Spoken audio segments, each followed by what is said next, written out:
श्री सीताराम चंद्राभ्याम नमः। युद्धकांड 21वां सर्ग। श्री राम का समुद्र के तट पर कुशा बिछाकर 3 दिनों तक धरना देने पर भी समुद्र के दर्शन न देने से कुपित हो उसे बाण मारकर विशुद्ध कर देना। तदंतर श्री रघुनाथ जी समुद्र के तट पर कुशा बिछा महासागर के समक्ष हाथ जोड़ पूर्वाभिमुख हो वहां लेट गए। उस समय शत्रुसूदन श्री राम ने सर्प के शरीर की भांति कोमल और वनवास के पहले सोने के बने हुए सुंदर आभूषणों से सदा विभूषित रहने वाली अपनी एक बाह को तकिया बना रखा था। अयोध्या में रहते समय मात्र कोटि की अनेक उत्तम नारियां मणि और सुवर्ण के बने हुए केयूरों तथा मोती के श्रेष्ठ आभूषणों से विभूषित अपने कर कमलों द्वारा नहलाने धुलाने आदि के समय अनेक बार श्री राम के उस बाह को सहलाती और दबाती थी। पहले चंदन और अगुरु से उस बाह की सेवा होती थी। प्रातः काल के सूर्य की सी कांति वाले लाल चंदन उसकी शोभा बढ़ाते थे। सीता हरण से पहले शयन काल में सीता का सिर उस बाह की शोभा बढ़ाता था और श्वेत शैया पर स्थित एवं लाल चंदन से चर्चित हुई वह बाह गंगा जल में निवास करने वाले तक्षक के शरीर की भांति सुशोभित होती थी। युद्ध स्थल में जुएं के समान वह विशाल भुजा शत्रुओं का शोक बढ़ाने वाली और सुहृदों को दीर्घ काल तक आनंदित करने वाली थी। समुद्र पर्यंत अखंड भूमंडल की रक्षा का भार उनकी उसी भुजा पर प्रतिष्ठित था। बाईं ओर को बारंबार बाण चलाने के कारण प्रत्यंचा के आघात से जिसकी त्वचा पर रगड़ पड़ गई थी, जो विशाल परिघ के समान सुदृढ़ एवं बलिष्ठ थी तथा जिसके द्वारा उन्होंने सहस्त्रों गौओं का दान किया था, उस विशाल दाहिनी भुजा का तकिया लगाकर उदारता आदि गुणों से युक्त महाबाहु श्री राम आज या तो मैं समुद्र के पार जाऊंगा या मेरे द्वारा समुद्र का संहार होगा, ऐसा निश्चय करके मौन ही मन वाणी और शरीर को संयम में रखकर महासागर को अनुकूल करने के उद्देश्य से विधि पूर्वक धरना देते हुए उस कुशासन पर सो गए। कुश बिछी हुई भूमि पर सोकर नियम से असावधान न होते हुए श्री राम की वहां 3 रातें व्यतीत हो गईं।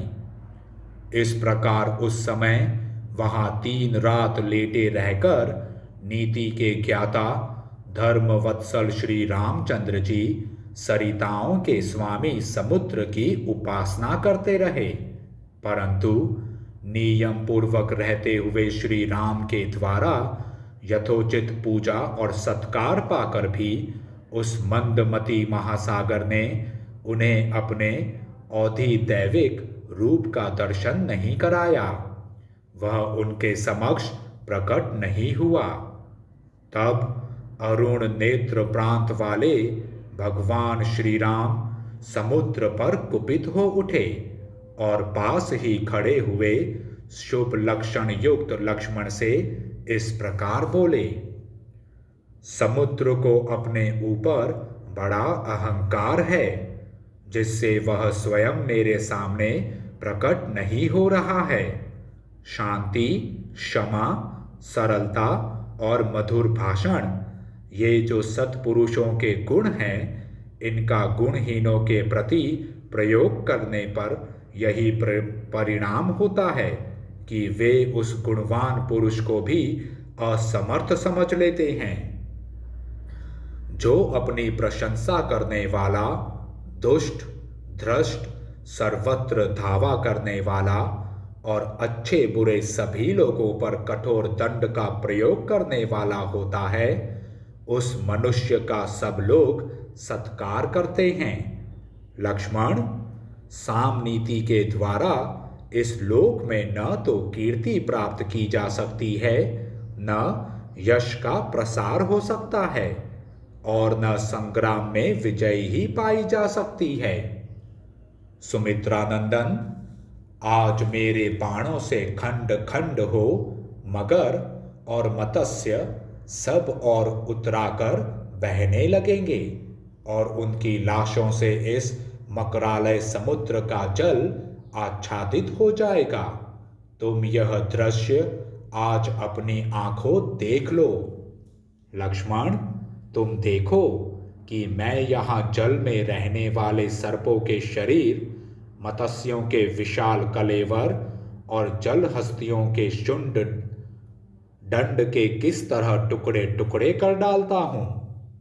आज महान युद्ध ठानकर शंखों और सीपियों के समुदाय तथा मत्स्यों और मगरों सहित समुद्र को मैं अभी सुखाए देता हूं।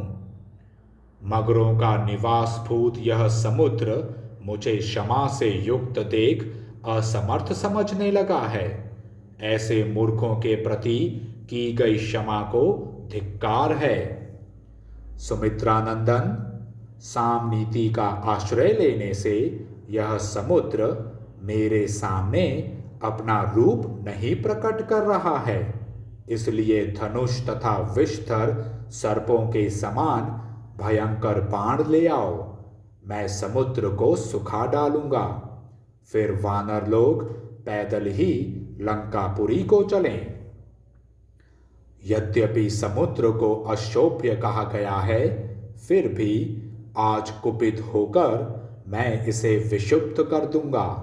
इसमें सहस्त्रों तरंगे उठती रहती हैं, फिर भी यह सदा अपने तट की मर्यादा में ही रहता है, किंतु अपने बाणों से मारकर मैं इसकी मर्यादा नष्ट कर दूंगा। बड़े बड़े दानवों से भरे हुए इस महासागर में हलचल मचा दूंगा, तूफान ला दूंगा। यों कहकर दुर्धर्ष वीर भगवान श्री राम ने हाथ में धनुष ले लिया।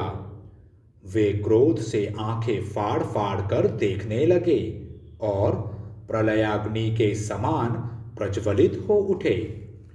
उन्होंने अपने भयंकर धनुष को धीरे से दबाकर उस पर प्रत्यंचा चढ़ा दी और उसकी टंकार से सारे जगत को कंपित करते हुए बड़े भयंकर बाण छोड़े, मानो इंद्र ने बहुत से वज्रों का प्रहार किया हो। तेज से प्रज्वलित होते हुए वे महान वेगशाली श्रेष्ठ बाण समुद्र के जल में घुस गए। वहां रहने वाले सर्प भय से थर्रा उठे।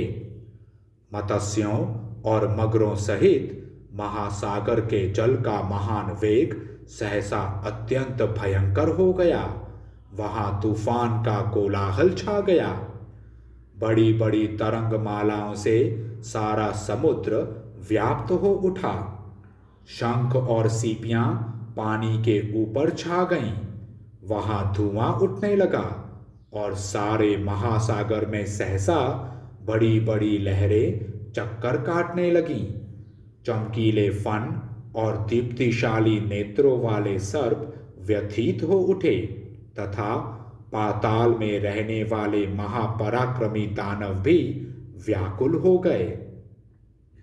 सिंधुराज की सहस्त्रों लहरें, जो विंध्याचल और मंदराचल के समान विशाल एवं विस्तृत थीं, नाकों और मकरों को साथ लिए ऊपर को उठने लगीं।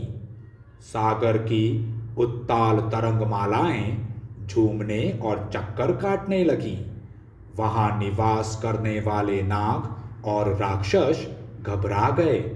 बड़े बड़े ग्राह ऊपर को उछलने लगे तथा वरुण के निवासभूत उस समुद्र में सब और भारी कोलाहल मच गया। तदंतर श्री रघुनाथ जी रोष से लंबी सांस लेते हुए अपने भयंकर वेगशाली अनुपम धनुष को पुनः खींचने लगे। यह देख सुमित्रा कुमार लक्ष्मण उछलकर उनके पास जा पहुंचे और बस बस अब नहीं ऐसा कहते हुए उन्होंने उनका धनुष पकड़ लिया।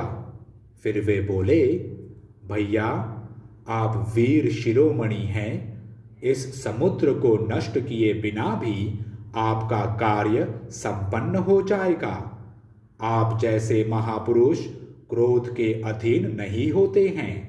अब आप सुदीर्घ काल तक उपयोग में लाए जाने वाले किसी अच्छे उपाय पर दृष्टि डालें, कोई दूसरी उत्तम युक्ति सोचें।